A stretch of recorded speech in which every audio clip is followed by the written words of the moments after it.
Tramando. Tramando. Tramando. Tramando. Tramando. Boa Uma noite. arte. A arte de perder não é nenhum mistério. Tantas coisas contém em si o acidente de perdê-las, que perder não é nada sério. Perca um pouquinho a cada dia. Aceite, austero, a chave perdida, a hora gasta bestamente. A arte de perder não é nenhum mistério. Depois perca mais rápido, com mais critério. Lugares, nomes, a escala subsequente da viagem não feita. Nada disso é sério. Perdi o relógio de mamãe. Ah, e nem quero lembrar a perda de 3 casas excelentes. A arte de perder não é nenhum mistério. Perdi 2 cidades lindas e um império que era meu, 2 rios e mais um continente. Tenho saudade deles, mas não é nada sério. Mesmo perder você, a voz, o ar etéreo que eu amo, não muda nada, pois é evidente que a arte de perder não chega a ser mistério, por muito que pareça, escreve, muito sério. Bem-vindas e bem-vindos a mais um podcast do Tramando. Eu sou Thaís Albuquerque. E eu sou Tiago Silva e queria agradecer o retorno de vocês para nos escutarem novamente. Muito obrigado. E hoje nós vamos conversar sobre Elizabeth Bishop. Tiago estudou Elizabeth Bishop no doutorado e pode falar com autoridade sobre a autora, a vida e a obra de Elizabeth. Mas eu lembro, muito antes do doutorado, de uma postagem no Facebook, há 6, 7 anos, de um dos poemas mais famosos da autora, Uma Arte.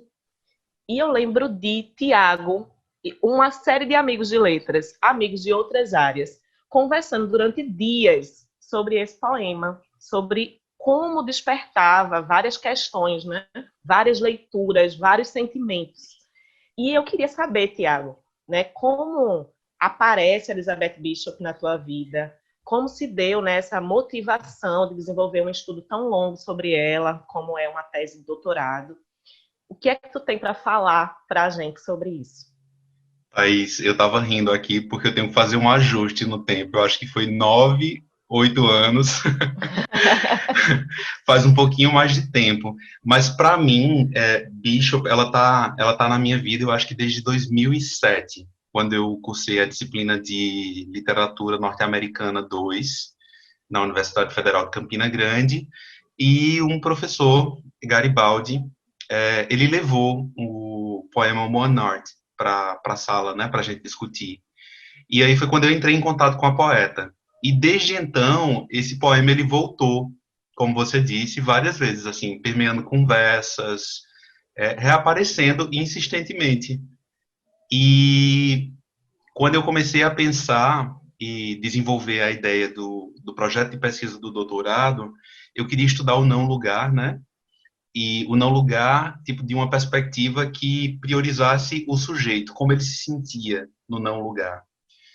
Eu propus o projeto na Universidade Federal de Pernambuco com outros escritores, pensando principalmente em grupos minoritários, mas quanto mais eu lia sobre o não lugar, mais eu percebia conexões com o que eu sabia da vida e da obra de Elizabeth Bishop. E aí eu mudei o projeto, né? Fiz um ajuste, mantive o tema do não lugar, mas decidi que o trabalho seria realizado com ela.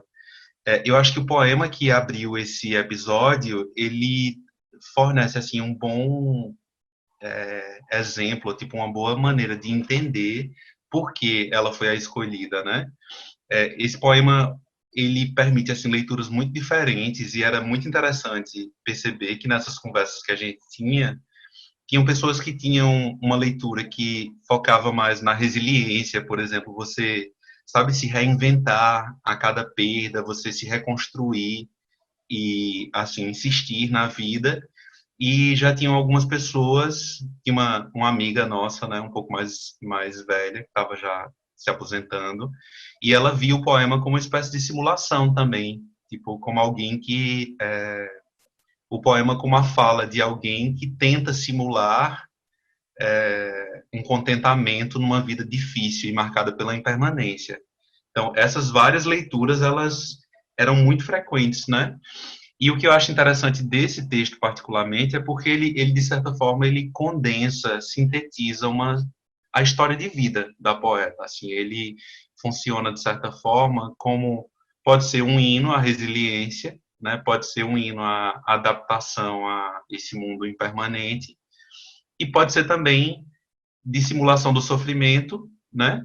A partir do que ela viveu em vida. Então, ela menciona muitas coisas que marcaram a trajetória de vida dela, né? As casas que ela perdeu, que foram de fato casas onde ela viveu, e outras coisas que perpassam a experiência. Então, eu acho ele extremamente significativo porque ele, de certa forma, consegue sintetizar a história de uma vida marcada pela impermanência e pelo trânsito. É muito gostoso te escutar falar, né, sobre as possibilidades do poema. E isso é o mais interessante na literatura, né? Essa diversidade de leituras possíveis, né? Como cada um recebe também a partir de sua experiência, sua bagagem, suas leituras de vida. Mas você trouxe várias questões relacionadas com a experiência, relacionadas à experiência da poeta, os seus deslocamentos, a vida. Nesse sentido, você poderia falar mais um pouco sobre como a vida aparece na obra de Elizabeth Bishop? Sim, vamos lá. Então, eu acho que primeiro é importante marcar o que é que eu estou querendo dizer com essa vida marcada pela impermanência e pelo contato com o trânsito, né? Bishop, ela nasce em fevereiro de 1911 e ela nasce numa família, né, formada por um pai americano e uma mãe canadense. Muito cedo, a mãe dela morre e ela vai com a mãe, no caso, ela retorna para o Canadá para morar com os pais. A mãe ela foi muito afetada pela morte do pai, né? E assim começa a ter problemas. É um luto muito difícil. A verdade é essa, né? Que se deixa entrever pela biografia da poeta, pelas biografias. Então ela retorna para o Canadá e lá ela vai viver na casa dos avós maternos e ela vive nesse lugar até por volta dos 6, 7 anos. Mas a situação da mãe, ela se depaupera, né? Ela piora e ela é hospitalizada. Vai para um hospital numa cidade chamada Halifax, que é a capital da Nova Escócia, e perto de Great Village, deve ser umas 3, 4 horas mais ou menos da cidade. E ela é hospitalizada ali e nunca mais sai desse hospital, né? E Bishop não volta a ver a mãe. Quando ela tem 6 anos de idade aproximadamente, os avós paternos dela, que moravam nos Estados Unidos, né, que tinham mais dinheiro, acham ou entendem que, tipo, se ela retornar para a região de Boston, ela vai ter mais opções, vai ter acesso a uma educação melhor e que seria importante para ela fazer essa mudança. Então, ela volta para a região de Boston e ela descreve essa experiência num conto chamado The Country Mouse. Em português, ele foi traduzido como A Ratinha do Campo. E ela chama essa experiência de remoção, né? Ela foi removida, portanto, à força, assim, a revelia, né? Contra a vontade dela, para a região de Boston para morar com os avós paternos. E ela não se adapta a essa casa, né? Tem uma série de situações nesse conto, por exemplo, que mostram uma dificuldade de lidar com aquele espaço.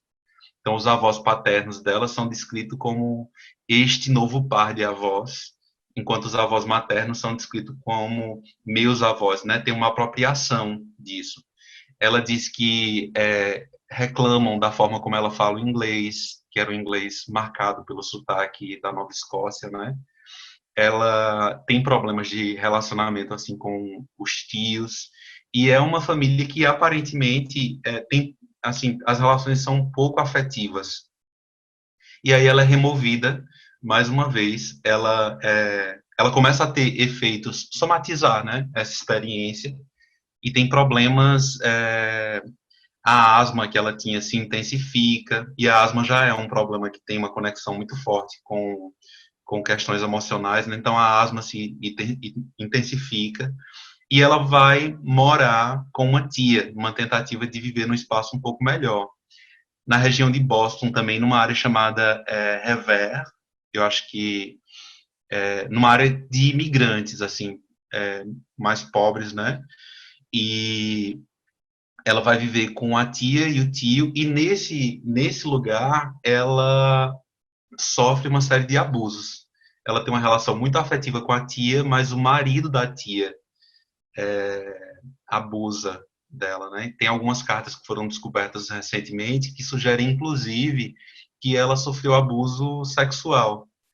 Então, era um espaço que, ao mesmo tempo, ela tinha mais afeto por parte da tia, mas no qual ela convivia com uma série de abusos permanentemente, né? E ela narra isso também. Depois disso, quando ela vai para o college, ela vai para um internato, é o Vassar College, né? E ela fica lá durante o período em que ela está estudando. E quando ela sai dessa escola, onde ela estudou como interna durante muitos anos, diferentemente das outras pessoas com quem ela estudava, que já mais ou menos sabiam para onde iam, ela não, ela vive uma espécie de drama de tentar descobrir onde ela ia passar a viver, né? E ela vai para o sul dos Estados Unidos e começa a viver uma série de novos deslocamentos dentro do próprio país, viaja para o exterior também, e mais para frente isso faz com que ela venha para o Brasil. Mas o fato é que todas essas experiências traumáticas, elas de certa forma são responsáveis pelo deslocamento de bicho do acolhimento da casa, que seria o lugar de acolhimento de toda pessoa, né, para a viagem. É como se ela se mudasse para a viagem. Ela transforma aquela aquele espaço de o lugar bom e de acolhimento deixa de ser um lugar físico e passa a ser o movimento, né? Como se esperar uma mudança, esperar um novo deslocamento se transformasse em uma forma de se manter estabilizada emocionalmente. Não? Então isso passa a compor o trabalho dela de formas muito evidentes, assim. Eu acho que a marca principal disso na poética dela é que ela assume uma o imago do viajante, então ela sempre se coloca como alguém que está em viagem, né? Que observa à distância a realidade e que foca principalmente em detalhes, não necessariamente nas relações entre pessoas. Tem um texto que sintetiza isso. Ela escreve esse poema já com quase 70, publica, né? Já com quase 70 anos, e nesse texto ela reconta um pouco essa história. E ela faz isso se comparando a um esboço de um quadro que é pintado pelo tio e que é transferido de uma casa de família para outra e que as pessoas não necessariamente prestam muita atenção, né? Então é muito forte, assim, essa experiência é muito forte na vida dela, do deslocamento, de não conseguir encontrar um porto definitivo ou um lugar que estabilize a experiência dela. Acho que a gente podia escutar o poema agora, né? Acho que seria interessante. Fragmentos do poema Poem, traduzidos por Paulo Henriques Brito. Mais ou menos do tamanho de uma nota antiga de $1, americano ou canadense, basicamente os mesmos tons de branco, verde cinza e cinza aço. Essa pequena pintura, estudo para uma outra maior, jamais ganhou dinheiro na vida. Inútil e livre, viveu 70 anos como uma relíquia de família sem valor, passada adiante a proprietários que ora olhavam para ela, às vezes, ora nem isso. Um esboço feito em 1 hora, num fôlego só, tirado de um baú e dado a alguém. Quer para você? Acho que eu nunca mais vou ter espaço para pendurar essas coisas. O seu tio George não, era meu tio. De você seria tio-avô. Deixou tudo com a mamãe quando voltou para a Inglaterra. Ele era até famoso, sabe, da Real Academia. Não o conheci.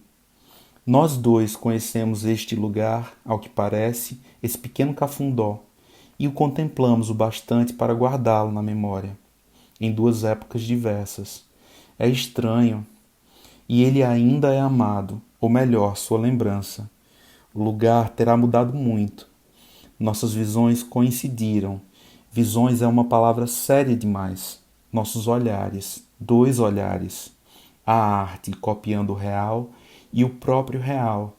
A vida e sua memória de tal forma comprimidas que uma vira a outra. Qual é qual? A vida e sua memória amontoadas, vagas num pedaço de cartolina, vagas, mas tão vivas, tão tocantes em detalhes, o pouco que ganhamos de graça, o pouco que o mundo nos confere, pouco mesmo, mais ou menos do tamanho de nossa permanência, e da deles, das vacas a pastar, dos íris nítidos a estremecer, da água ainda fresca do degelo primaveril, os olmos ainda não derrubados, os gansos. Depois do poema, voltando para a conversa, podemos observar que a literatura de Bishop está atravessada por esse trânsito, né? E como isso aparece também na poesia, não só na poesia, mas também na prosa. E eu sei que na tua pesquisa você teve uma preocupação em visitar os lugares que estão aí marcados na trajetória de Bishop. Como foi esse processo na construção da tua pesquisa? Como foi esse contato para as reflexões também relacionadas à tua análise, né, da obra de Bishop? Então, eu também sou uma pessoa que já viveu muitos deslocamentos, assim, muitas mudanças, né? E, assim, eu queria visitar os lugares onde ela tinha vivido, lugares por onde ela tinha passado, na tentativa de entender mais um pouco esse processo e essa experiência dela. Então, quando eu comecei a escrever a tese, eu comecei em 2016 a tentar refazer caminhos ou refazer trajetórias de Elizabeth Bishop, né? Então, a primeira tentativa foi em Ouro Preto, né? Em 2016 eu fui para Ouro Preto, eu visitei o Pouso Chico Rei, que é uma hospedaria, né, um hotel em Ouro Preto, onde ela ficou hospedada e o hotel mantém o quarto onde ela ficava do mesmo jeito. Tem cartas dela espalhadas pelo saguão. Então eu fui nesse lugar, gostei demais assim da experiência e de lá eu tentei visitar a casa onde ela viveu em Ouro Preto, que é uma casa que ela nomeou de Casa Mariana. Então, eu fiquei 3 dias em Ouro Preto e eu refiz essa tentativa a cada dia, 2 vezes. Eu ia de manhã e à tarde, tentando visitar, né, tentando entrar na casa. E depois eu reconstruí essa história, eu relatei essa experiência no final da tese.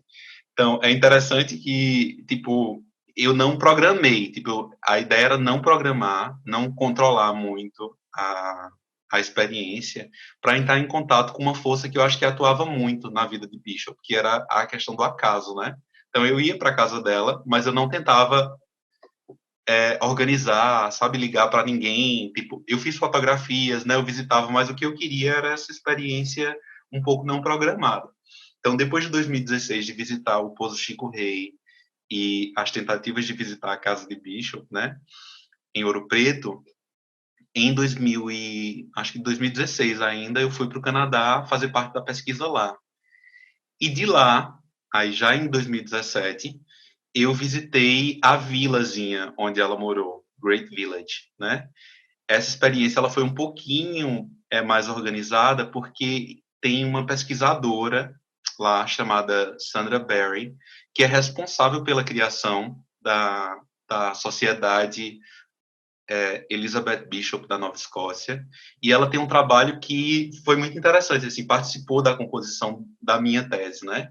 Então eu entrei em contato com ela fiz algumas visitas a lugares que ela mencionou como sendo de interesse, inclusive para para a universidade lá no Vale de Anápolis, na cidade de Wolfville, que é uma cidade que mantém um acervo com objetos, quadros, que pertenceram à família de Bishop. Eu visitei essa universidade, eu agendei uma visita à casa onde ela viveu na Nova Escócia e fui recebido muitíssimo bem, assim, por visitar e fotografar absolutamente tudo nesse lugar, né? E, assim, foi uma experiência extremamente marcante, principalmente rever a torre da igreja, que é um lugar que ela menciona no trabalho, né? Então, da casa e do quarto, da sala, na verdade, da sala onde ela que é descrita em um lugar, né? Tem textos que ela fala de observar o que acontece do lado de fora, por trás da cortina. Então, dessa sala eu observei um pouco a vila e ver a imagem da torre da igreja foi uma coisa assim uma imagem que marca muito assim essa experiência. Depois disso, depois dessas entrevistas e desses movimentos todos lá na Nova Escócia, sim, tem outra coisa que eu preciso mencionar aqui ainda, que na Nova Escócia, né, tipo, eu conheci Great Village, Wolfville, que é essa universidade que tem um acervo, e eu tentei também visitar o hospital onde a mãe dela ficou internada, né, eu fui nesse hospital um dia, consegui conversar com algumas pessoas, mas como eu também não tinha tentado agendar, eu não tive acesso ao acervo, mas o lugar ainda existe, e nesse processo eu descobri um montão de coisas. Por exemplo, enquanto a mãe de Bishop estava hospitalizada, internada ali naquele lugar, aconteceu a grande explosão da Nova Escócia, eu acho que no ano de 1919, que é uma explosão, antes da bomba atômica, tinha sido a maior explosão que já tinha acontecido no mundo, né? 2 navios se chocaram, e esse choque provocou uma espécie de tsunami, e 2.000 pessoas morreram nesse acidente, né? Nessa destruição provocada pela explosão. E esse fato provavelmente contribuiu muito para a permanência da mãe de Bishop ali, né? Porque o hospital era muito próximo da região portuária e do lugar onde a explosão aconteceu. Então, já ainda em 2017, já perto de voltar para o Brasil, inclusive com você, Thaís, a gente fez uma outra tentativa de visitar um outro lugar, né? A gente foi para Boston e a gente tentou visitar a última casa em que Bishop morou. Obviamente, essa seria impossível de conseguir, porque eu não tinha nenhum contato com o morador atual. Não é uma casa, né, aberta à visitação e tal, mas também foi muito bonito ver o lugar onde ela morou, a sua última casa, né? Tipo, ver a região portuária e a paisagem daquele lugar, né, o prédio que ela escolheu, e ela justifica em algumas cartas porque ela tinha escolhido aquele prédio, que era uma coisa que parecia sólida, né, que não era impermanente. Então, como aquela escolha tinha também uma relação com o que ela tinha vivido anteriormente e com a tentativa de construir um lugar mais fixo, né, mais permanente para existir. E eu acho que em relação às viagens foram essas. E, além dessas, as viagens nos livros, né? Que também eu acho que foram bem, bem importantes, assim, para descobrir novos fatos sobre a vida dela. Eu te escuto e ainda me impressiona. Eu acompanhei, né, todo o teu processo de pesquisa, mas eu ainda fico impressionada com a tua imersão, né? Como você mergulhou no universo de Elizabeth Bishop. Não só na literatura, mas também buscando outros atravessamentos, outras experiências, para deixar mais rica tua visão, tanto sobre a poeta quanto sobre a literatura. Mas ainda sobre os deslocamentos na vida de Bishop, né? Como tu vê isso aparecendo na poesia, né? Quais são as características, quais são as marcas, como é que isso aparece na poesia de Bishop? Sobre essa imersão, eu queria comentar antes que eu acho que eu fui muito motivado por coisas que ela dizia, né? Tipo, ela tinha uma preocupação muito grande em reconstruir somente experiências que ela tinha de fato vivido. Então, se ela fala de uma viagem, é porque de fato ela tinha feito aquela viagem, sabe? Ela tem essa preocupação de vivenciar a viagem, os lugares, antes de construir, né, o poema ou a representação. E eu acho que isso foi uma coisa que me moveu muito durante todo o processo. Sobre a participação dos deslocamentos na vida dela, né, e na poesia dela, eu acho que eu já mais ou menos antecipei isso, mas ela constrói a própria identidade, né, a partir da viagem, né, dessa permanente sensação de deslocamento. Isso aparece, por exemplo, como na forma como ela se entende enquanto ser humano. Então, que eu acho que é a partir da figura do viajante ou do aventureiro, né? Então, se você observar na poesia dela, essa imagem do viajante é muito frequente, não somente dos sujeitos poéticos, né, dos sujeitos anunciativos dos poemas, mas também enquanto personagem mesmo. Ela resgata alguns personagens clássicos, assim, da literatura de aventura. Ela fala de Crusoe, ela permite conexões com o Pequeno Príncipe. Ela disse que nunca leu, mas existem um poema chamado Crusoe na Inglaterra, existem várias evidências ali de conexões entre aquele poema e a história do Pequeno Príncipe. Um tio que aparece no poema que a gente leu anteriormente, né, em Poem. Então, a figura do viajante é um traço marcante da forma como ela se entende enquanto sujeito. É como se ela adotasse o imago, né, que é uma imagem idealizada de si mesmo, o imago do viajante como um traço de sua personalidade. E aí isso vai aparecer, né, como um olhar deslocado, afastado, ou o que a gente vai chamar em Drummond de o olhar a gauche, né, um sujeito a gauche, que não pertence ao, ao centro, né, que está à esquerda, sempre um pouco fora do centro. É um sujeito excêntrico, fora do centro. E a obra dela, ela vai ser também construída a partir da viagem. Isso aparece, por exemplo, no primeiro poema do primeiro livro, que se chama The Map, né, o mapa, que foi publicado num livro chamado Norte e Sul, né? E aparece também no último livro que ela publica, que é um livro chamado Geography 3, ou Geografia 3, no qual também tem vários poemas que falam de deslocamentos e de viagem.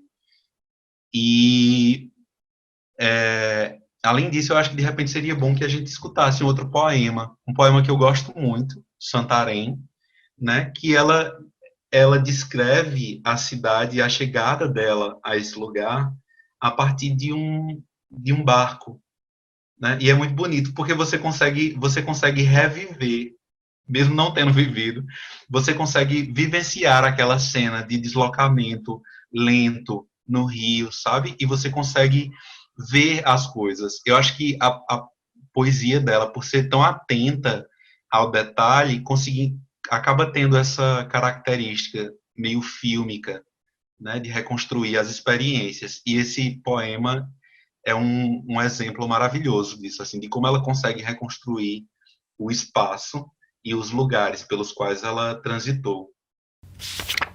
Santarém. Claro que eu posso estar lembrando tudo errado. Depois de quantos anos mesmo? Naquela tarde dourada, eu não queria seguir viagem. Queria mais que tudo era ficar um tempo ali, na confluência de dois grandes rios, Tapajós, Amazonas, fluindo majestosos, silenciosos para o leste. De repente, haviam surgido casas, pessoas e um monte de barcos vira-latas zanzando de um lado para o outro, sob um céu de nuvens lindas, iluminadas por baixo, tudo dourado, brunido em um dos lados, tudo claro, alegre, descontraído. Pelo menos parecia. Gostei do lugar. Gostei da ideia do lugar. Dois rios. No jardim do Éden não brotavam dois rios? Não, eram quatro e divergiam. Aqui, só dois e se juntando. Mesmo perante a tentação de alguma interpretação literária do tipo vida, morte, certo, errado, macho, fêmea, tais conceitos se teriam resolvido, dissolvido, de imediato naquela aquática, deslumbrante dialética. À frente da igreja, aliás, catedral, havia um passeio modesto e um belvedere quase despencando no rio, palmeiras cotóis, flamboyantes em brasa viva, prédios de um só andar, rebocados, azuis ou amarelos, e uma casa com fachada de azulejos, de um amarelo esmaecido. Uma camada espessa de areia ouro escuro recobria a rua, areia ainda úmida da chuva ritual de toda a tarde.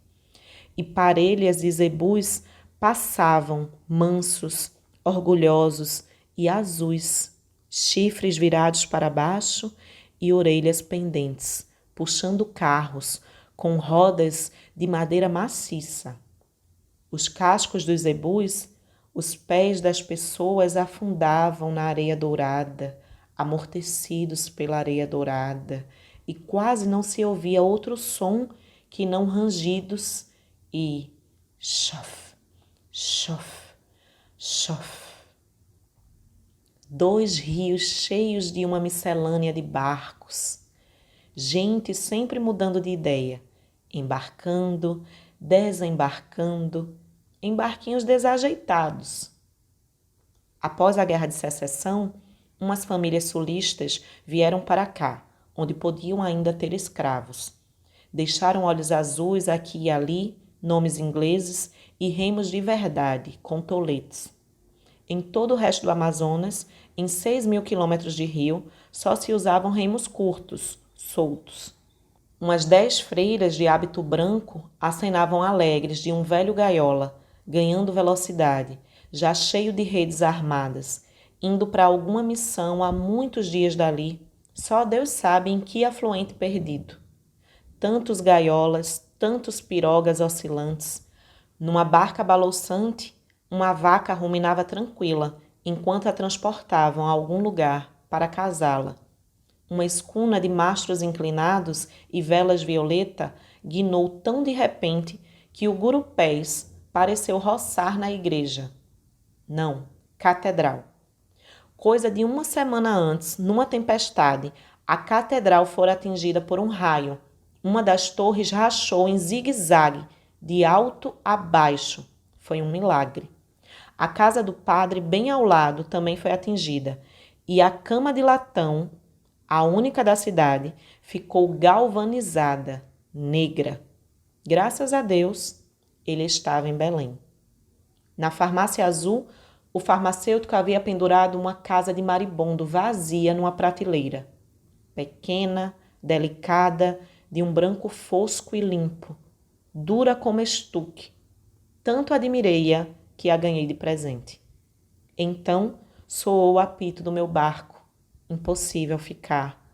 De volta a bordo, um companheiro de viagem, o Sr. Swan, holandês, ex-diretor da Philips Electric, um velhinho até muito simpático, decidido a ver o Amazonas antes de morrer, me perguntou: "Que coisa feia é essa?" Muito interessante, Tiaguinho. E eu concordo plenamente, assim, como é imagético, né? Como a gente vai lendo Bishop e é uma leitura inundada de imagens, né? Como a gente fica montando na cabeça o que ela apresenta com palavras, né? Então também é muito, muito interessante esse processo. Mas nesses deslocamentos todos, Bishop chegou no Brasil. Então, como ela chega no Brasil? Quanto tempo ela passa no Brasil? Como é isso? Então, eu acho que, de novo, é importante dizer que a chegada dela ao Brasil é fruto do acaso, né? Tipo, o Brasil não é um lugar onde ela queria viver, não é um lugar com o qual ela sonhava. Ela nunca quis viver no Brasil. Isso é bem importante. Mas ela ganha, tipo, o desejo de viajar para a América do Sul começa a aparecer nas anotações dela ainda no começo da década de 40, de 1940, né? Ela fala do desejo de conhecer a Terra do Fogo, a Patagônia chilena, e é curioso que tipo ela seria o equivalente de um outro lugar nos Estados Unidos, que é Key West, um lugar onde ela viveu, né? Porque seria o extremo sul de uma região. E aí ela começa a falar disso. Em 1950, ela ganha uma bolsa para circunnavegar a América do Sul, e ela embarca num navio, né, e vem de navio para fazer essa circunnavegação da América do Sul. Essa viagem tinha sido feita por um bisavô, né, antes dela, e ela refaz, de certa forma, uma trajetória que o avô já tinha feito. Então ela vem e ela desembarca, né, numa das paradas desse navio, ela desembarca em Santos. De Santos ela segue de trem para São Paulo, e de São Paulo ela vai para o Rio de Janeiro. No Rio de Janeiro ela encontra uma amiga com quem ela tinha estudado no Vassar College, que é Mary Morse, e que então tinha uma relação com Lota de Macedo Soares, né? As duas se apaixonam e elas vivem uma relação que dura aí aproximadamente 15 anos. E é engraçado que Bishop explicava a permanência dela não por essa relação que tinha se constituído, né? Mas por um acidente, porque quando ela chega aqui no Brasil, ela come o caju, ou toma um suco de caju, e tem uma reação alérgica a essa fruta, que a impossibilita de continuar a viagem. E aí ela é muito bem cuidada, né, por Lota e por Mary Morse, e ela decide ficar aqui no país. E ela explicava a permanência dela no país através dessa história. É um caso que reaparece assim, em várias entrevistas que ela dá.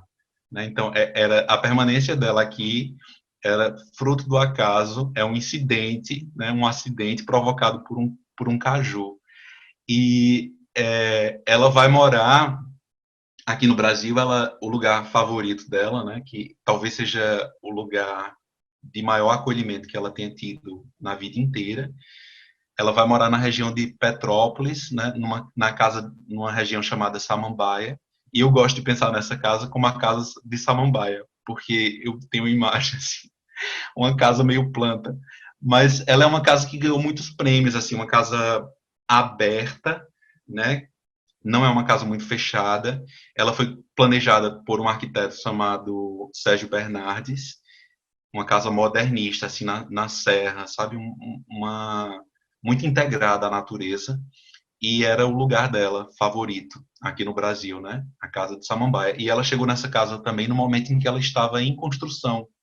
Então ela acompanhou o processo inteiro de construção da casa e gostava porque aquele espaço era um pouco cosmopolita, apesar de ser na Serra, né, na Serra de Petrópolis, mas era um lugar onde passavam muitos amigos de Lota de Macedo Soares, que era uma pessoa que já tinha vivido no exterior algumas vezes e tinha conexões assim com pessoas de várias partes do mundo, e as pessoas transitavam ali, né? E ela gostava desse ar cosmopolita, embora rural, né, dessa casa. Muito interessante tudo isso. Eu fiquei pensando, né? Se é algo de humor ou é algo de deboche, essa história do caju. Mas aí são só reflexões, né, na minha cabecinha. Elizabeth chega no Brasil, passa um bom tempo, 15 anos, é bastante tempo, né, em um lugar. Então, como é que o Brasil aparece na literatura de Bishop? O que é que esse contato vai gerar também no processo criativo dela? Então, Thaís, na verdade, a relação dela com o país dura quase 2 décadas. Ela é maior do que a própria experiência com Lota, né? Depois eu vou falar um pouquinho sobre Lota, mas ela é mais longa. A experiência dela aqui é mais longa, né?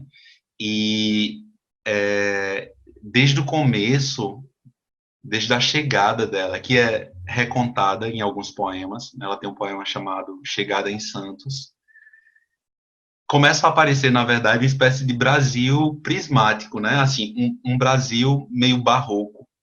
Por que barroco? Porque o Brasil que ela reconstrói é uma tentativa de traduzir o que ela via para uma audiência que não conhecia o Brasil, né? Então ela começa a descrever o Brasil como sobrepondo imagens. Então ela observa a grama, por exemplo, tem uma anotação de um diário dela que ela descreve a grama do Brasil. Ela diz é a grama como a grama do México. Ela vê uma catedral e parece a Catedral de São Pedro. Então é um lugar traduzido em outros lugares. É um Brasil prismático, né? E que construído também a partir da junção de uma paisagem exuberante, né, muito bonita, mas marcado por violência.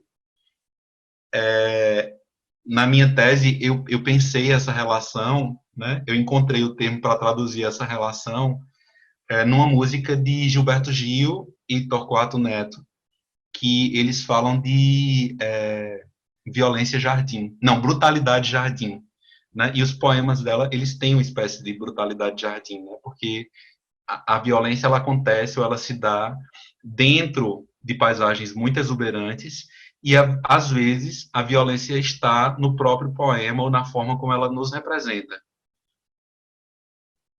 Eu acho que a gente podia inclusive ler um trechinho desse diário, né, um fragmento que mostre o que eu estou chamando de experiência de tradução, né, a tentativa de traduzir o Brasil. Depois de desembarcar em Santos, a poeta segue para São Paulo, observando a paisagem pela janela do trem, e descreve o que vê em seu diário de viagem. Um cenário radiante apareceu de repente, ensolarado. Uma longa seção de morros perfeitamente arredondados como domos da Catedral de São Pedro. Uma paisagem coberta de grama, enorme, de certo modo completamente impraticável. Havia uma cabana coberta de telhas no topo e uma cerca em torno da casa. E era toda pontilhada de vacas e cavalos que tinham comido quase a grama toda. Parecia um tipo misterioso de arca de Noé. Um esboço na margem, parecendo de fato uma arca. Mas eu senti, desde o minuto em que abri os olhos, que se eu tivesse sido lá despejado do céu, eu saberia logo que não poderia estar em outro lugar senão a América do Sul. A paisagem tem uma qualidade meio emplumada. A grama tem aquela aparência brilhante, mas espaçada da grama mexicana. Os luxuriantes pés de banana e etc. Mas contra o céu, os bambus e os flamboyantes, e todas as quaresmeiras, bastante empalidecidas e entrelaçadas, levemente chinesas. E esse efeito aparece em todas as gravuras antigas, eu acho. Fragmento de diário de Elizabeth Bishop, extraído do livro Life and the Memory of It, tradução de Tiago Silva. Depois do fragmento, né, desse contato mais forte com a literatura de Bishop, a partir das palavras da própria autora, tem algum ponto que você ainda quer falar, Tiago, sobre esse processo de Bishop em contato com o Brasil? Tem algumas coisas que eu ainda quero dizer, que eu ainda quero dizer sobre isso. Primeiro, eu acho que tem uma visita que ela faz nos primeiros dias aqui no Brasil ao Museu do Ipiranga, em São Paulo, que mostra também essa tentativa de traduzir o Brasil. Ela chama o Museu do Ipiranga, né, o prédio de pequeno palácio de Versailles amarelo. Mas as contradições, né, os problemas dessa experiência dela aqui começam a aparecer desde esses primeiros relatos. Então, nessa visita ao Museu do Ipiranga, ela chega um pouco depois do horário de abertura do museu e tem um grupo de pessoas ali que está fazendo uma visita e ela se junta a eles para visitar o museu, né? Numa experiência que não era aberta para todo mundo, era uma experiência para poucas pessoas, né, privilegiadas, que tinham, de repente, conexões com a pessoa que administrava o museu. Ela percebe que existe um problema nisso, de fazer uma coisa que não está para todo mundo.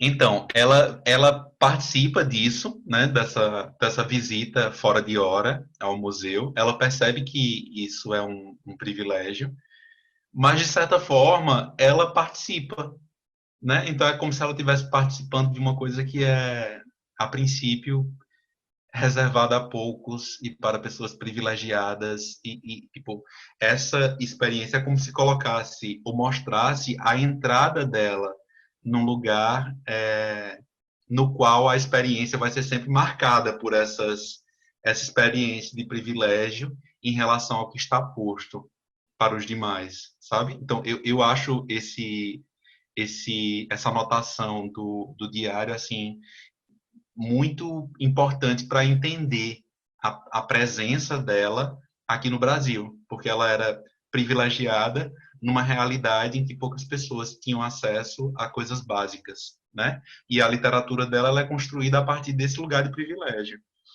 Ainda sobre a chegada dela ao Brasil, tem uma outra coisa que eu acho muito interessante, é que, tipo, curiosamente, quando ela chega ao Brasil, ela é como se ela voltasse para o passado dela, né? E ela tentasse reconstruir experiências que ela teve, por exemplo, em Great Village, no Canadá.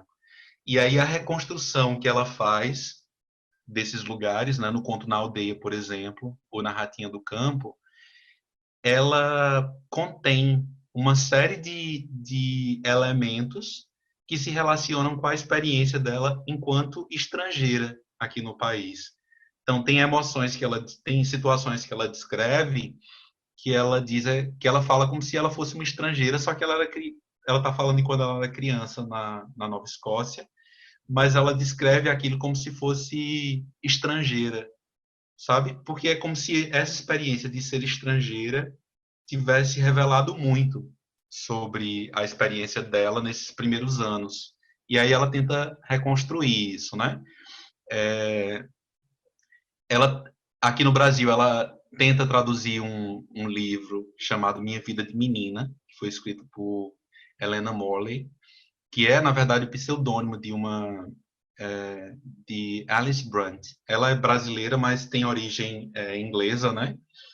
Ela tenta traduzir esse diário dessa menina que morou em Diamantina e nesse processo de tradução, eu acho que ela encontra também vários elementos que ajudam a traduzir as experiências que ela tinha tido. Então, a Torre da Igreja que eu mencionei lá no começo da conversa, ela é traduzida aqui, né? Ela encontra, na verdade, no diário de Helena Morley, uma forma de traduzir a dor que ela tinha vivido lá naquela experiência no começo da vida.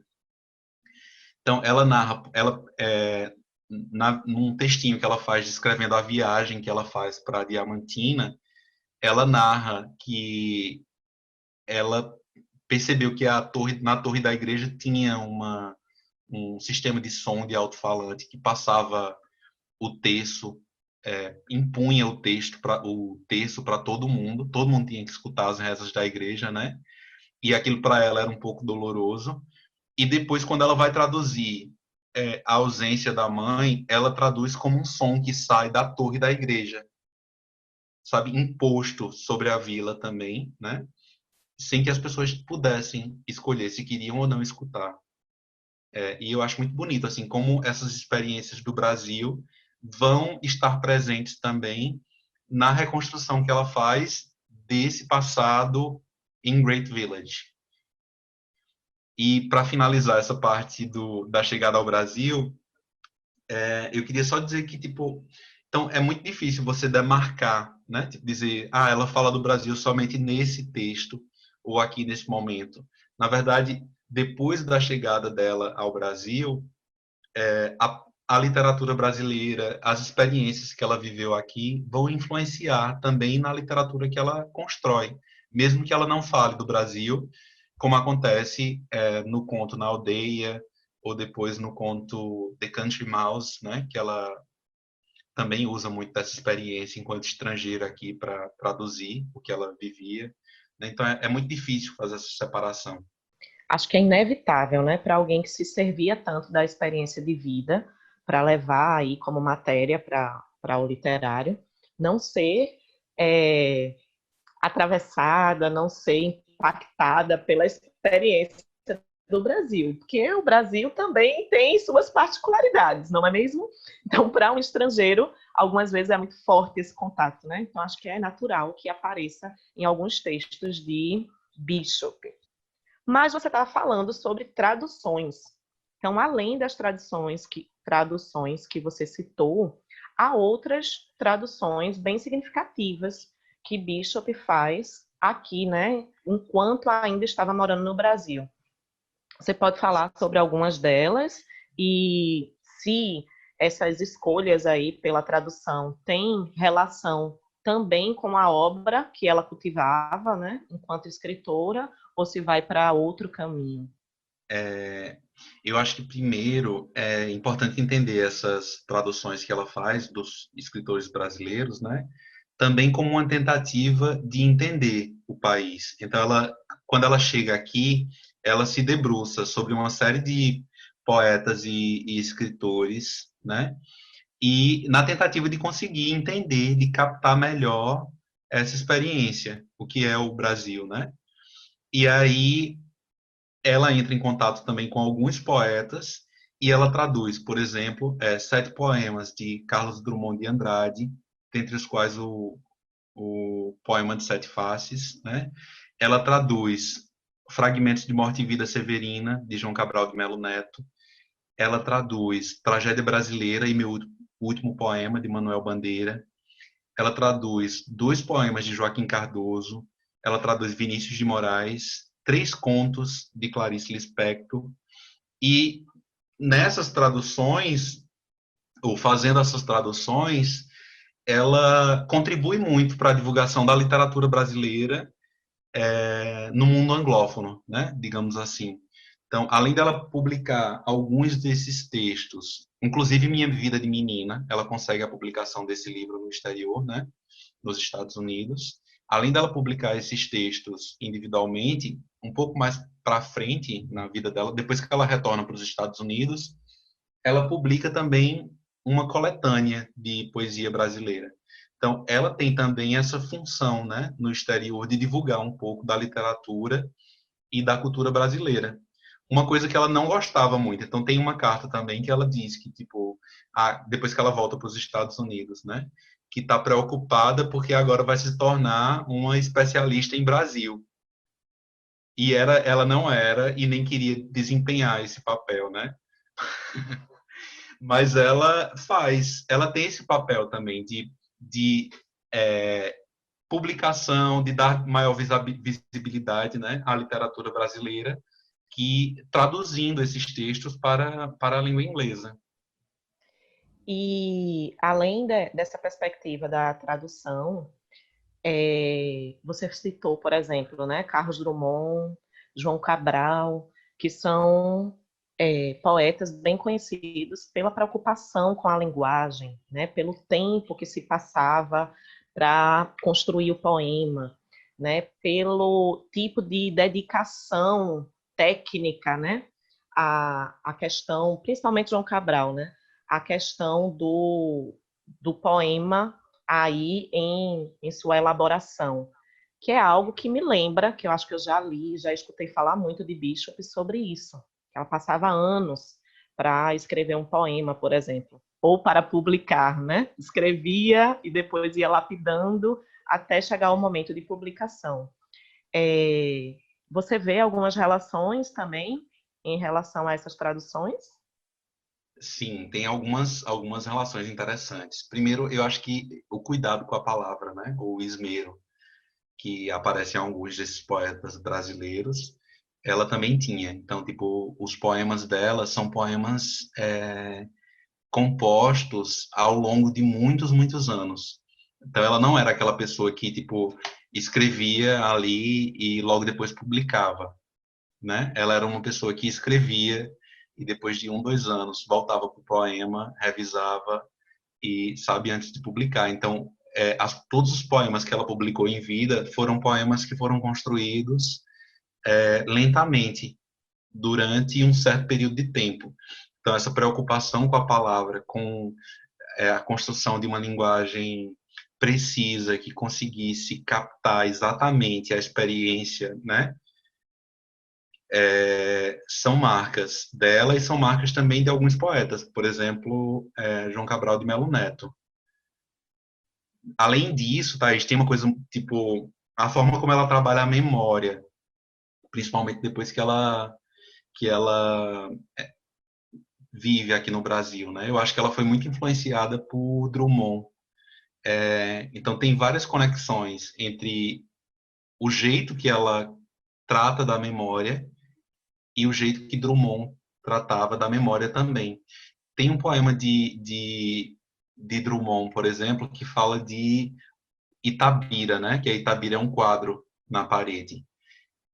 Essa imagem do quadro, né, contando uma história que já não existe mais, por exemplo, aparece num dos últimos textos que ela publicou, que a gente leu lá no começo, né? Só que a diferença em Drummond, a Itabira, na história que ela conta, o quadro é uma metáfora para si mesmo, né?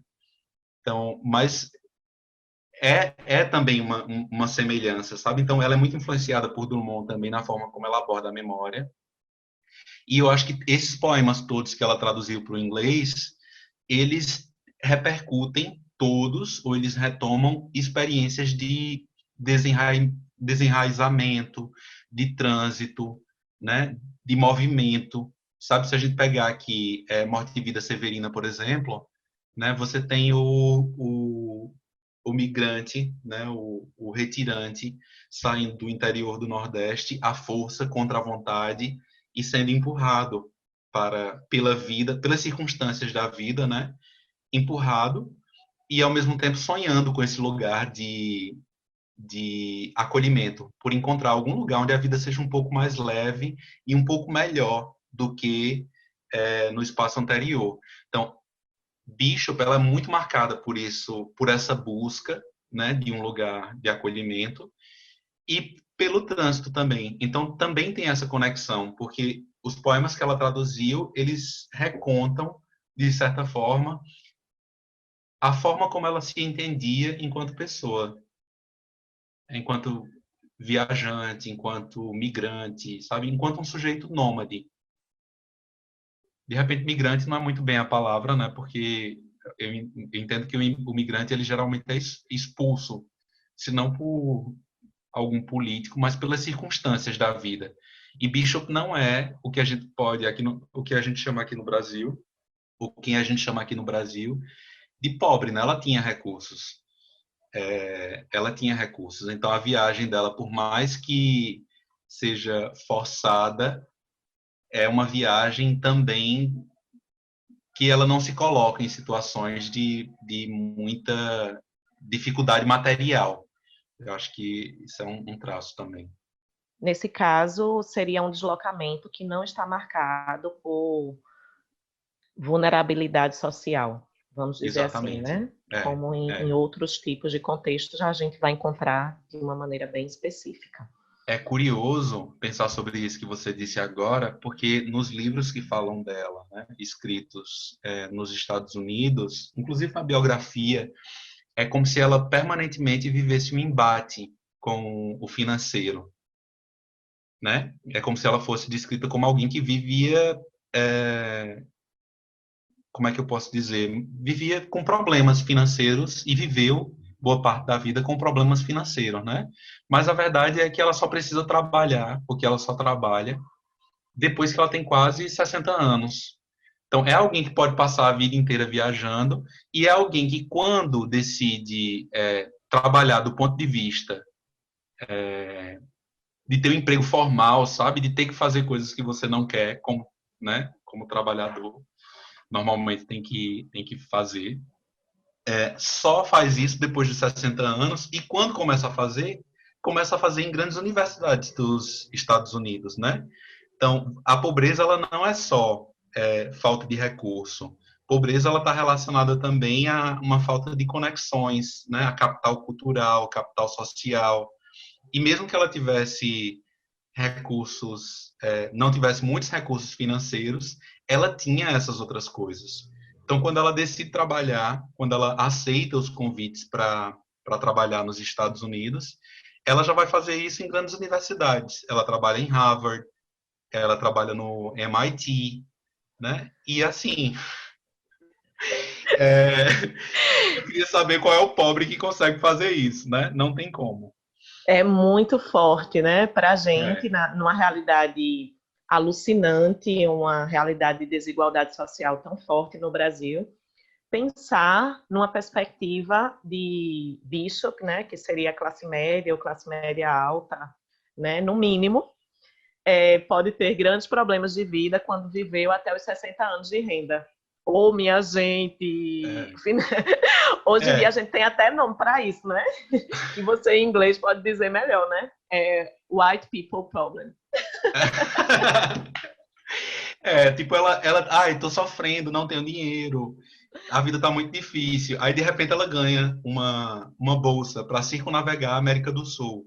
Ou depois ela ganha um outro prêmio e ela compra essa casa num sítio histórico em Ouro Preto e consegue bancar a reforma da casa, né? Quando ela volta para os Estados Unidos, e aí ela volta também ela ganha também uma herança de lota, né? Depois. Mas ela compra uma casa numa região que é assim, hoje é a área mais turística de Boston, né? Tipo, Louis Wharf, que a gente visitou e é um lugar impressionante. Assim, Calma, calma, Tiago, calma tudo. Calma, calma. Eu estou muito chocada. Bishop teve a herança de Lota. Ela teve a teve herança de lota. direito à herança de Lota. Eu não sabia disso. Teve, mas ela tinha direito, né? Lota deixou, na verdade, para ela em testamento alguns bens. Então, pensando aí nessa informação que você traz, né, sobre a herança de Lota, informações que podem ser consideradas específicas, interessantes da vida de Bishop, que tem uma série de polêmicas e contradições, né, nessa perspectiva biográfica. Inclusive, algumas dessas questões você já abordou na sua fala, mas que podem ser retomadas se a gente pensar na questão da Flip, a Flip desse ano, que teria como homenageada, né, a Festa Literária de Paraty, que teria como homenageada Elizabeth Bishop, e foi completamente bombardeada, teve muita discussão, gerou muita polêmica, porque algumas pessoas acreditam que não é a escritora mais adequada, sobretudo nesse momento político do Brasil. E aí, a partir dessas contradições, a partir dessas informações mais paradoxais da vida de Bishop, o que você teria para falar?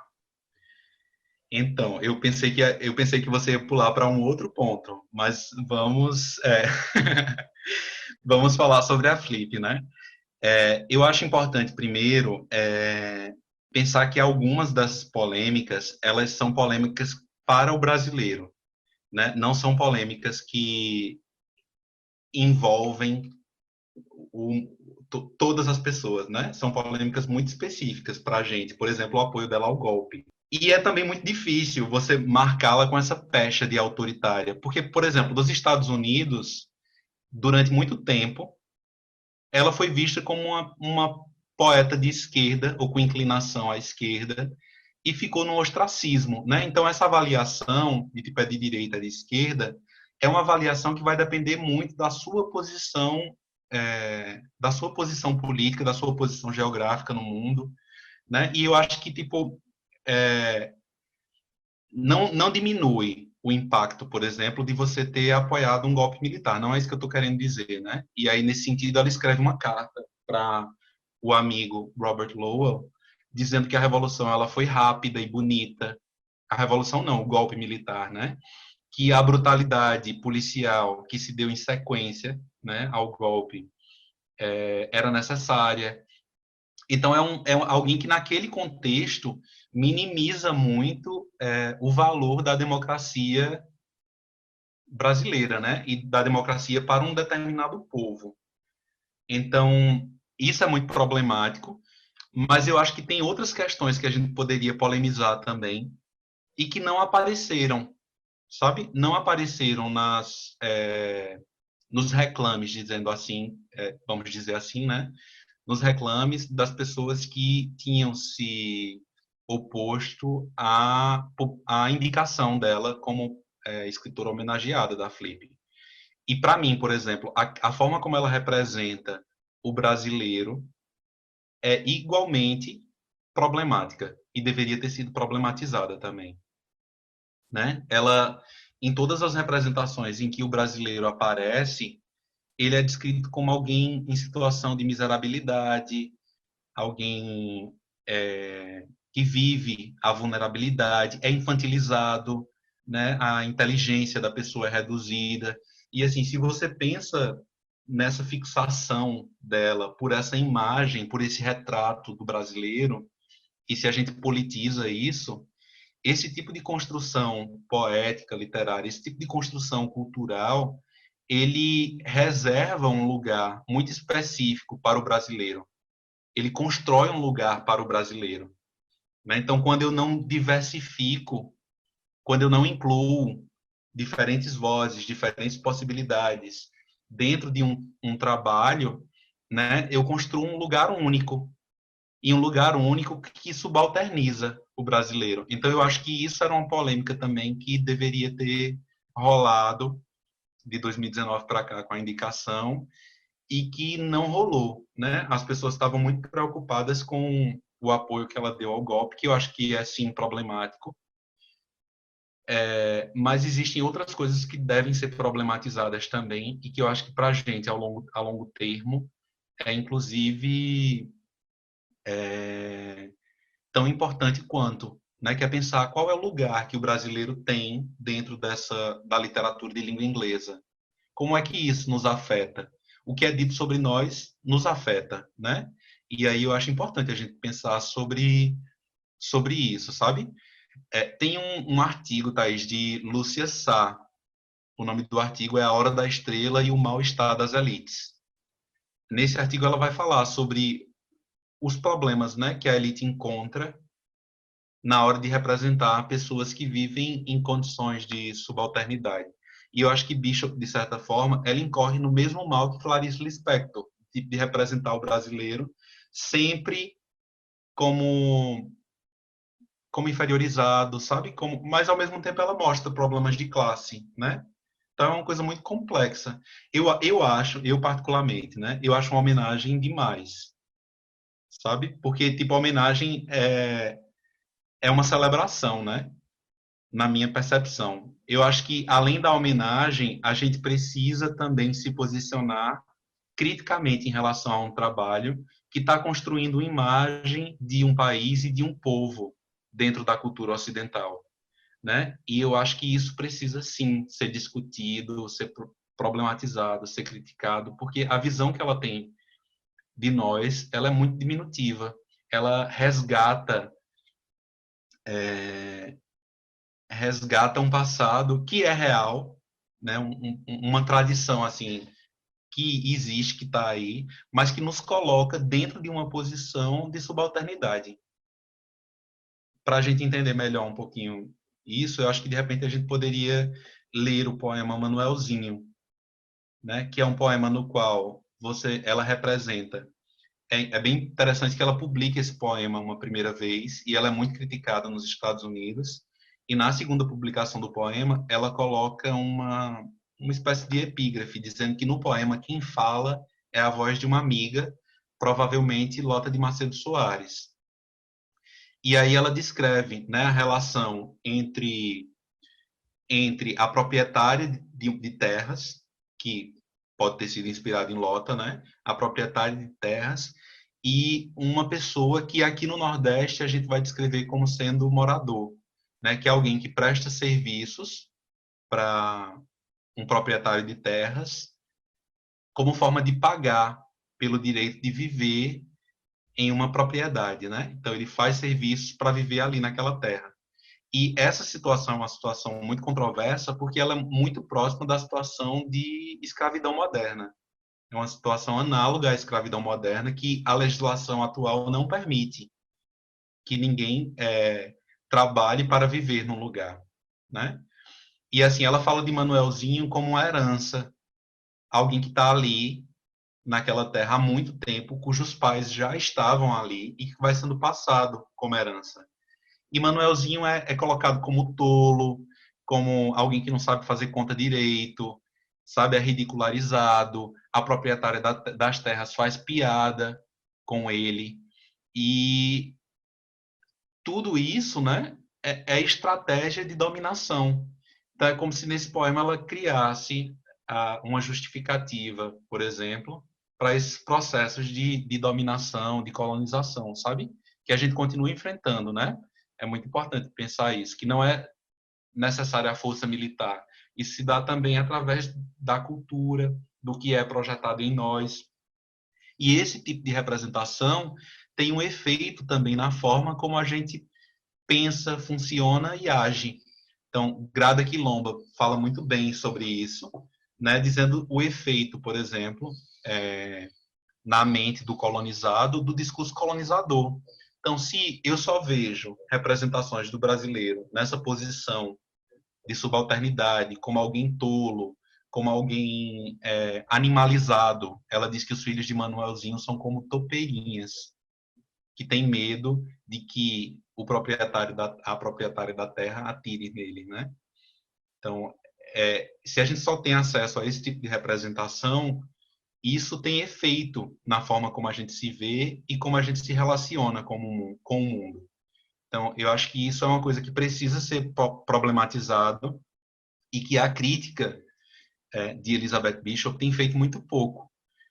Se evita, inclusive. Então, tem um livro que eu gosto muito, de Regina, acho que é Prebicien, que é Feijão Preto e Diamantes, né? Em que, na introdução do livro, ela quer falar sobre a poética, ou ela quer se ater à poética de Bishop, e ela precisa justificar que ela não vai abordar, por exemplo, a violência simbólica que existe nos poemas de Bishop. E eu acho que a gente precisa, né? A gente precisa ler esses poemas também de uma perspectiva que evidencie esses problemas, que ela não seja vista somente como alguém que constrói uma imagem do Brasil, uma imagem sensível do Brasil, como está colocado lá na casa da Mariana, onde ela viveu, numa plaquinha na frente da casa, né? Mas como alguém que cria uma imagem do Brasil que é depreciativa, sabe? Então, depois que eu falei meio mundo, né? Vamos escutar agora Manuelzinho. De Elizabeth Bishop, Manuelzinho. Brasil, fala uma amiga da escritora. Rendeiro que veio com a terra, mas nunca paga aluguel. Branco, trintão, meu suposto fornecedor de legumes, só que não quer ou não sabe fornecer nada para mim. O pior hortelão desde Caim. Sua horta lá no alto, torta, é uma festa para os olhos.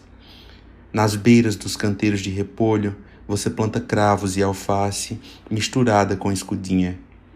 Então vem as saúvas, ou chove uma semana inteira, e tudo se perde outra vez, e eu lhe dou sementes aos quilos, importadas, garantidas, e um dia você me traz uma cenoura mística, trípede, ou uma abóbora maior que um bebê. Eu vejo você caminhando, paisagens descalços na chuva, subindo os caminhos íngremes que você ou seu pai ou seu avô abriram por toda a minha terra. Cabeça e costas protegidas por um saco de areagem e sinto que não aguento mais um minuto. Depois, junto à estufa, mergulho na leitura de algum livro. Você ou alguém me rouba os fios telefônicos. Você passa fome e faz passar fome seu cavalo, seu cão e sua família. No meio de tanta fartura, você come caule de repolho, e uma vez gritei com você tão alto para me trazer logo aquelas batatas que o seu chapéu furado voou e você saiu sem os tamancos, deixando 3 objetos num triângulo a meus pés, como se fosse um jardineiro de alguma história de fadas, que ao ouvir a palavra batatas, sumisse para virar príncipe em algum país encantado. Tem coisas que só acontecem com você. Sua vaca come capim-veneno e cai morta. Não morre nenhuma outra vaca. Depois que morre seu pai, um velho alinhado, chapéu de feltro preto e um bigode que é como asas de gaivota. Toda a família reunida e você. Ele não morreu, não. Eu olho para ele tá frio, o enterro é hoje, mas eu acho que ele não morreu. Eu dou dinheiro pro enterro, você vai e aluga um ônibus para satisfação geral. E eu tenho que lhe dar mais, e você ainda vem me dizer que reza por mim toda noite. Depois me aparece de novo, fungando e tremendo, chapéu na mão, com uma cara triste, feito um punhado de violetas brancas em mão de criança, negligente como a Aurora, e eu mais uma vez financio uma injeção de penicilina lá na farmácia ou um vidro de xarope infantil elétrico. Ou então, chega todo enérgico para fazer as contas comigo, com 2 cadernos velhos, um com flores na capa, o outro um camelo. Confusão imediata. Você esqueceu as vírgulas decimais. As colunas estão tortas, uma colmeia de zeros. Você cochicha baixinho que nem um conspirador. As cifras chegam a milhões. Contas? Que contas? São sonhos. Na cozinha sonhamos juntos que os mansos possuirão a terra ou vários hectares da minha. Sacos de açúcar na cabeça, carregando o almoço do pai, seus filhos correm ao me ver topeirinhas fora da toca, ou escondem-se atrás das moitas como se eu fosse caçá-los. Impossível conquistá-los, mas se trago laranja ou bala, vem logo pegar, correndo. Entre fiapos de bruma, vejo você lá no alto, mais formoso, o burro que zorra como uma bomba em poço sem água e de repente se cala.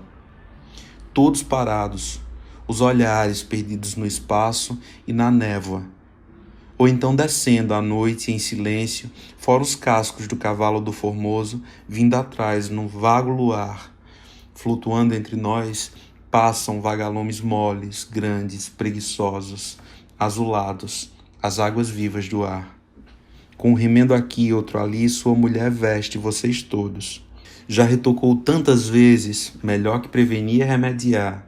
Suas calças azul cheguei com linha branca, que parece uma cópia heliográfica.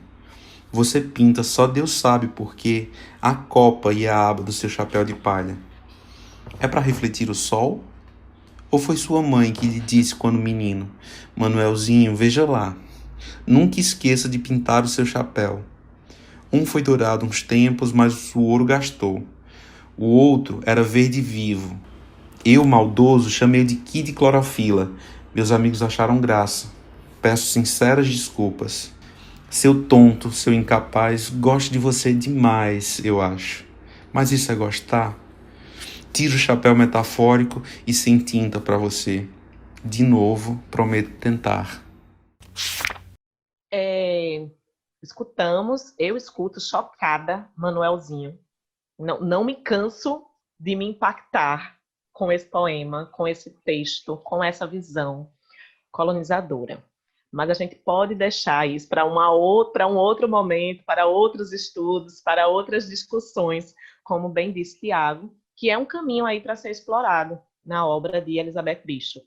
Então, sobre essa perspectiva colonizadora da poesia dela, que é urgente que se critique, né, que se problematize, e para a gente entender melhor como ela poderia ter construído, eu não sei se ela poderia ter feito isso, mas assim, como existem outras representações, né, que são um pouco menos desumanizadoras. Tem um poema de Patativa do Assaré que eu acho que descreve alguém que ocupa uma posição muito similar à de Manuelzinho, né? É um trabalhador que também não recebe salário,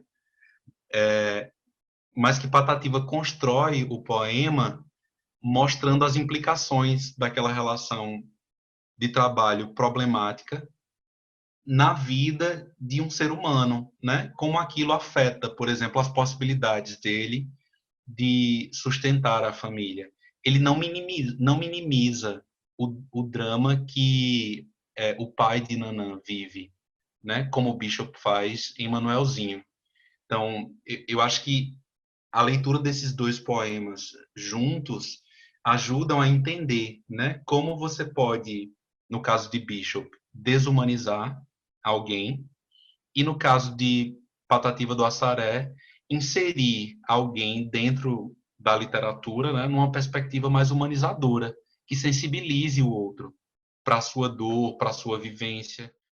Vamos voltar para o tema pesado, os suicídios. Como é essa questão na vida de Bishop, Tiago? Robert Lowell, que você citou, se matou, né? Lota de Macedo se matou.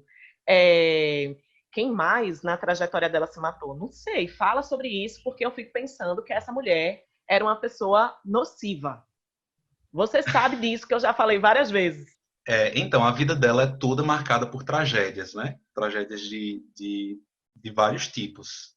E, assim, a coisa do suicídio, ou, tipo, a experiência do suicídio vai aparecer na vida dela ainda quando ela é muito jovem.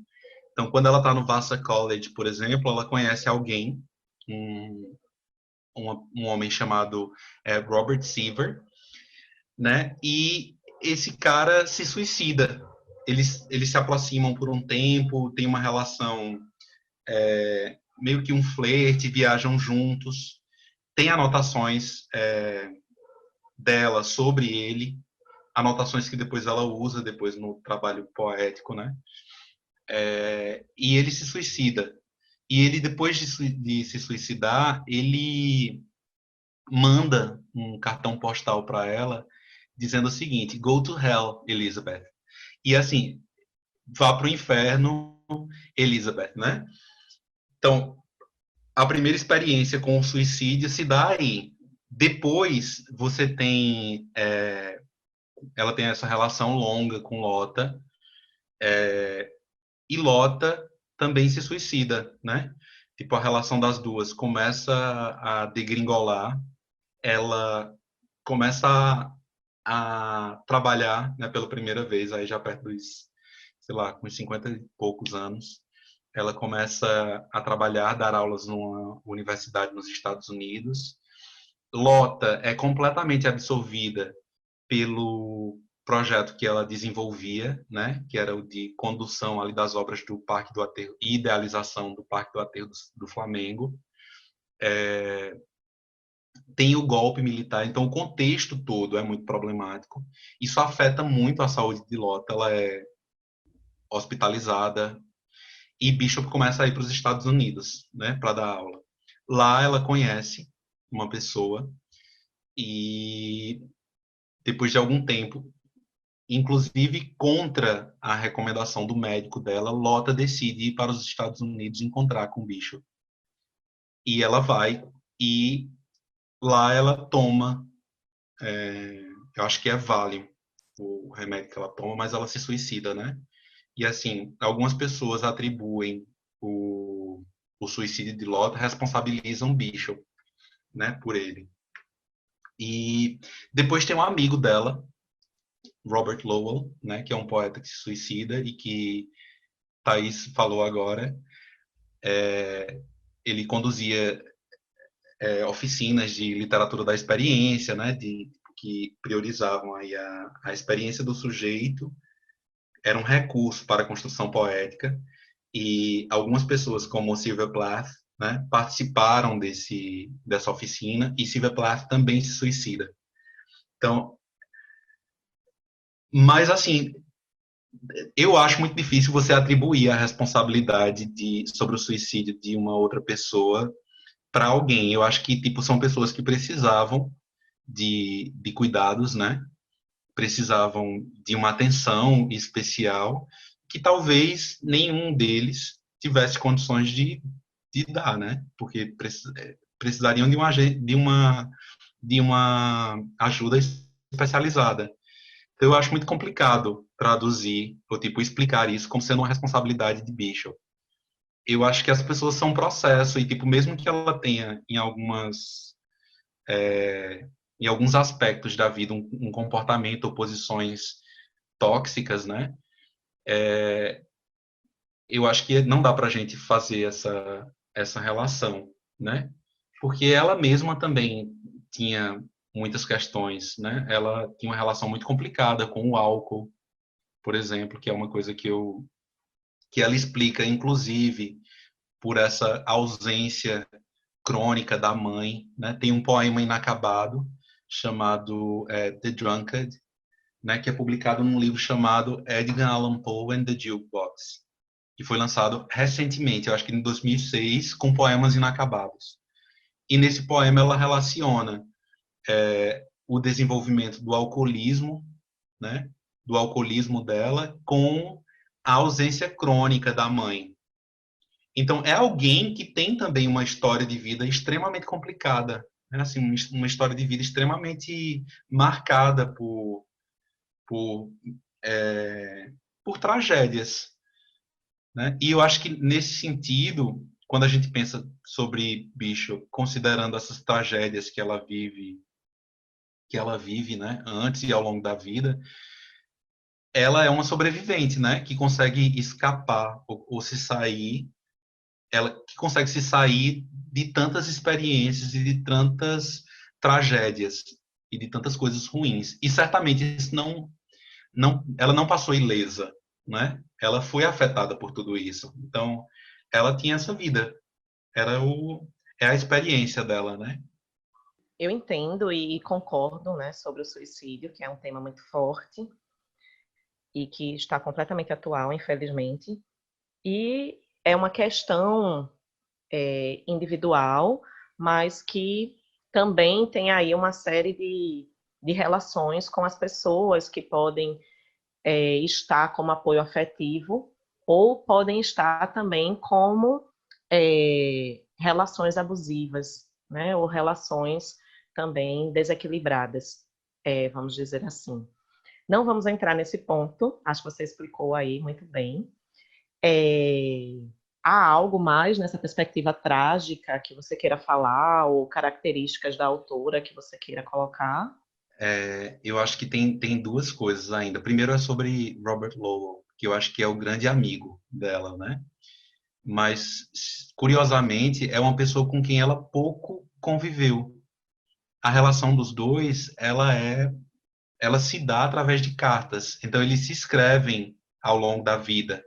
Essas cartas, elas foram compiladas, né, num livro. Mas, assim, eles têm poucas oportunidades de conviver, né? Então, as relações dela eram também relações muito frágeis, assim, ou mantidas à distância. Não necessariamente frágeis, mas relações mantidas à distância. Então, ela tinha poucos amigos com os quais ela se correspondia, mas ela se correspondia de uma forma muito frequente com eles. E as relações dela são mantidas assim, porque ela passou a vida inteira em deslocamento. Então, era uma pessoa também que lidava com a solidão, né, com a falta de conexões mais presentes, né, mais físicas, sabe? E a outra coisa é que tem uma outra relação assim muito problemática, que é tipo essa pessoa que ela conhece nos Estados Unidos, Suzanne, eu vou chamar ela de Suzanne, mas o nome dela não é esse, né? Ela começa uma relação com Suzanne e as duas vêm depois do suicídio de Lota e tentam se estabelecer em Ouro Preto, né? E a relação das duas ela vai se degringolando, piorando e uma culpa a outra de coisas, e Bishop descreve isso em cartas, né? E nas cartas vão mostrando como aquilo, as cartas mostram como aquilo vai ficando uma coisa cada vez mais complexa. E aí Bishop entra em contato com uma clínica em Belo Horizonte, né? E Suzanne é hospitalizada lá. E ela só consegue sair dessa clínica com a ajuda do adido dos Estados Unidos, né? E depois ela diz que foi vítima de tortura e ganha na justiça o direito de não ser mencionada, por isso estou chamando ela de Suzanne, de não ser mencionada em nada que diga respeito a Elizabeth Bishop. Então, as biografias, elas não mencionam o nome de Suzanne, porque Suzanne conseguiu, né, o direito de ser resguardada. Ela não queria mais ser relacionada a Bishop. Então, é uma outra experiência traumática, né? Mas isso, assim, não é uma coisa pontual. na vida de Bishop, essas experiências difíceis, elas são crônicas. Elas vão acontecer de forma sistemática. Tiago, são tantos temas, tantas questões, tantos pontos que a gente já comentou de Bishop, mas eu sei que tem muito mais que pode ser falado. E acredito que pode ser melhor deixar para um próximo programa, um novo episódio. O que é que você acha? Eu acho a ideia maravilhosa, Thaís. Eu acho que dessa forma a gente vai dar continuidade à conversa, sem muita preocupação com o tempo, e vai poder, inclusive, falar de mais coisas. Então, pensando nisso, eu quero deixar um convite, né, para quem escutou esse primeiro momento, essa primeira parte sobre Elizabeth Bishop, para que vocês voltem e escutem o novo episódio, né, retomando essa conversa. Esperamos por vocês e até o próximo episódio. Até o próximo episódio, gente. Se tiverem comentários, se quiserem mandar considerações, a gente também está aqui para escutar e saber, né, o que é que vocês estão achando dessa conversa. Um cheiro e nos vemos no próximo programa. Tramando. Tramando. Tramando. Tramando. Tramando.